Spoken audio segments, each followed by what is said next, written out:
Gardner, you're from Mars. Yeah, Tulsa. My mother was an astronaut. She died on Mars giving birth to me. But this is my father. You're gonna help me find him. People have been lying to me my entire life. Just because something sounds crazy doesn't mean it's not true. Whoa! Oh, it is. It's just a horse. I'm on a road trip with an insane person. One of the things I liked about this film is the idea that art is what brings us together. And Wings of Desire, in particular, is one film that gets called back a lot through the film. Was there like a reading or watching list when you sat down for this? That's so interesting. No, I've had that on films before, but not that was not the case for me. But that's maybe just because my character was a little more removed from movies and books. What about you, though? No, I definitely had a couple I remember in particular. Or Wings of Desire, obviously, is brought up a lot, and he even quotes it a few times. And then the film Being There, Peter Sellers, which in fact Gardner's name is derived from, and kind of in reference as an ode to Chauncey Gardner, and that they're both these characters who are coming out of their bubble and experiencing the real world as a kind of as the odd one out. I was filming a movie called Wolves, directed by Bart Freundlich, that I did with Michael Shannon in New York, that actually comes out in March. And I was on set, and I got this script, and it was so different than what I was filming. Was a very intimate New York City character drama, and about a dysfunctional family. Like, it's a whole. And so I one night went home and read this script, and it sort of transported me, no pun intended, to a whole nother world.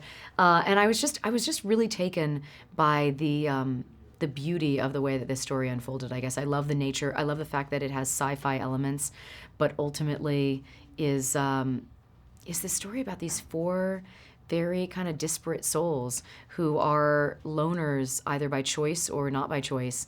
And ultimately this woman who never saw herself as a mother, kind of unwittingly becoming a mother and finding this purpose of really trying to allow this young kid, Gardner, to live a life that he may never have gotten to live. She has quite a backstory before the film begins, Yeah. and then there's a 16-year jump. Yeah. What do you get to do as far as building out who she was during that time we don't see? Yeah, well, some of that was in the script and is not in the movie now. So there were some things that were laid in for me and some things I actually got to play. It's interesting because I feel in a strange way it's almost more curious to wonder what her circumstances were, and I think that that's probably why that's not in there. But she had a background in terraforming, and she went up there to do that.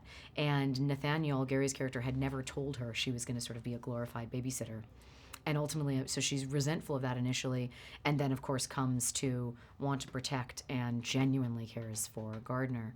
But also, her husband left her when she found out she couldn't have kids. And so she was happy to escape Earth and kind of just close the door on that.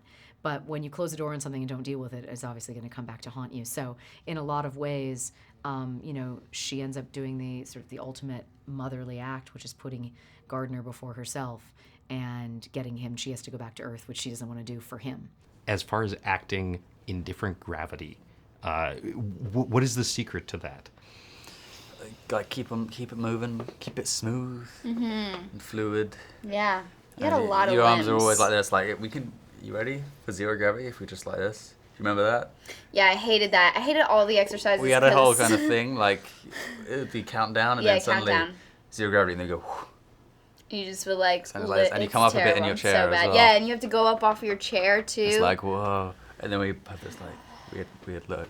Yeah, of course. My face is always like, super confused and freaked out, which worked because that's what my character was experiencing too. But, every time I'm just like hyper focused on every part of my body and what's happening.